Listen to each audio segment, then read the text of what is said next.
Outside, cold and alone, gazing at the shining stars in the dark night, just wondering, why am I remembering so much? I think about it for a bit, but my eyes slowly dance towards the stars. But one in particular, it was fading. I squint to look at it closely and notice something gleaming from the east, overpowering the light of the fading star. September 10th, 2010. I've heard many stories about high school and its teachers, feeling an overwhelming sense of excitement, getting ready to experience it all. But that was just the middle school kid in me. Now that I think about it, everything was just a disappointment. I'm not saying Hempstead High School was a disappointment, it was the stories. It was just a regular day, nothing really exciting. The next thing I know, the star fades and my mind returns to the night sky. I tried to focus on another one, and another one, but they were all fading. All of those memories freshman year. I just guessed the thought of the future is overwhelming. They were just the first ones to go. I wasn't too fond of them because of the happy idiot inside me trying to escape the pains of severe depression. I look at another star that still seems to have a stronger illumination than those that disappeared. I think about sophomore year. Instantly, I entered a trance. I never thought I would finally compete with the top of my class. It just made me smile. I had something to look forward to. But I had to halt, for there were people judging me. I never thought about being judged, nor has anyone else. So I thought. I thought the acceptance of a person came through something like osmosis, but I was wrong. Between balancing the hardships of my academic endeavors and my social image, I wondered, what was it all worth? I thought about my social image. I was looked down upon regardless of any situation. I felt debased to something less than a human. I could find no escape. I wanted to be considered an equal, but that was just a dream. The cliche, dreams come true, made sense to me when I thought about it. I decided to challenge everything to its limit. I had to create a mask to make this dream come true. Yeah, I seemed cocky, arrogant, conceited, but I knew that deep inside me, that wasn't me. That was the mask I had on. I even had to build up walls and keep bonds to a minimum because I didn't want to show that there was a different, softer side to me. It was all just for one objective. When I heard things like, you have no friends, or get a life, I felt hurt.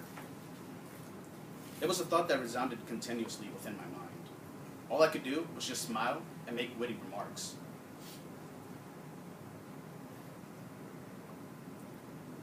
I knew I was alone and unhappy. I only thought that reaching my ultimate goal would bring me happiness, but to my dismay, my thoughts disappointed me too. I desperately wanted to feel like I was worth something to someone, so I acted.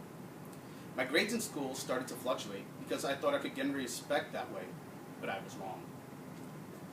Yeah, I competed with the best in my school, but that alone didn't bring me happiness. I even went as far as to jumping into a pool of APs. Call me crazy, but that was just to meet my goal. Yeah, it brought me a lot of respect, but I wasn't happy. Although I felt like I was an equal, solitude and loneliness had drained me of my energy, so I've opened up myself and became friends with many people, developing bonds that cannot be destroyed by pure will. The sun, rising higher and higher across the horizon, caught my attention. I realized how much time has passed. I looked at something in the distance. There was something approaching me, but I decided not to pay any mind to it. So I looked at the fading stars again, enjoying them while they illuminated. I enjoyed the sad ones and the happy ones. It's a fact of life. Time tells no lie, for it will continue. From the corner of my eye, I noticed something was trying to catch my attention. I gazed at it, and I saw Hempstead High School in its entirety. As I walk in, I noticed the building falling apart. There was no harmony resonating within its walls. I knew I had to get out of it. I tried to look for an exit out of this memory, but I cannot erase it. I can only create more. past, future, and everything, yes, will change depending on me. I realized that corruption corrupts people, so I decided that I must leave to never return until I can truly withstand it. This school is a trap that lets you soar as high as your sky. I landed to prepare for the second takeoff, only to use a rocket to break through that barrier that encloses many. As I lift off, I think of many who have to struggle in this environment. I guess my time in this environment was up.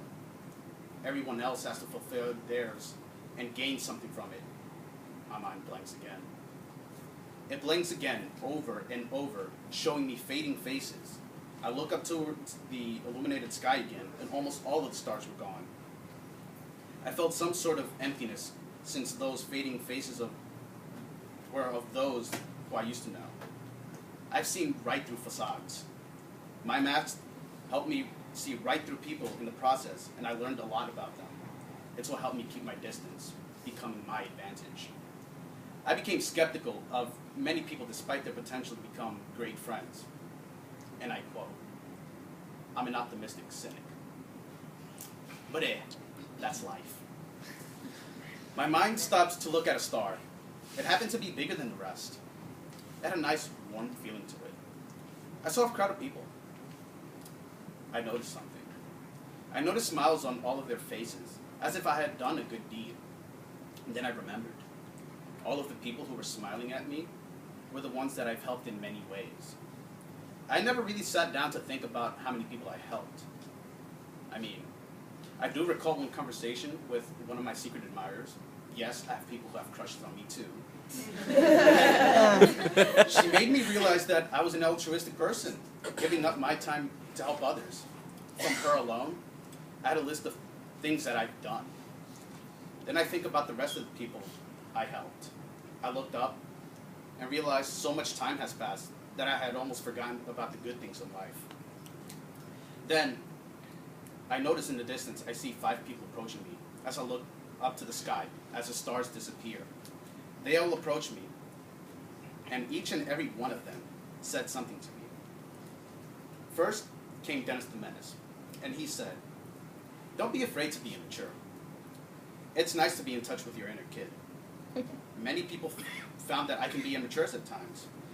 It's just a way of escaping the cruel reality for a bit. Otherwise, I will see nothing but my heart grow cold towards the good things in life." Then Cornelius came and said, "If you set the impossible as your goals, with just determination, there will be no telling where you will end up. I worked my ass off to prove many people wrong.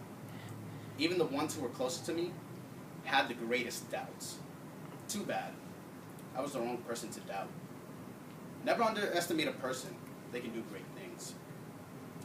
Then, Daddy Cal tapped my arm. Oh my God. Get out of here. "Your goal is like a math problem. There are many ways to get to the answer. It makes sense. Even if you miss an opportunity to do something, there will always be another. It's up to you to look for it." Then came Oliver, and he said, "Loneliness is permanent until you get up and form a bond with someone." Oliver was my double, my therapist, who handled all of my internal conflicts and allowed me to put a smile on my face despite the hardships. Then, I found people to talk to and help me get rid of these bottled up feelings. Finally, Denis came. He said to me, "If shit happens, flush it down the toilet, because down is where it's going."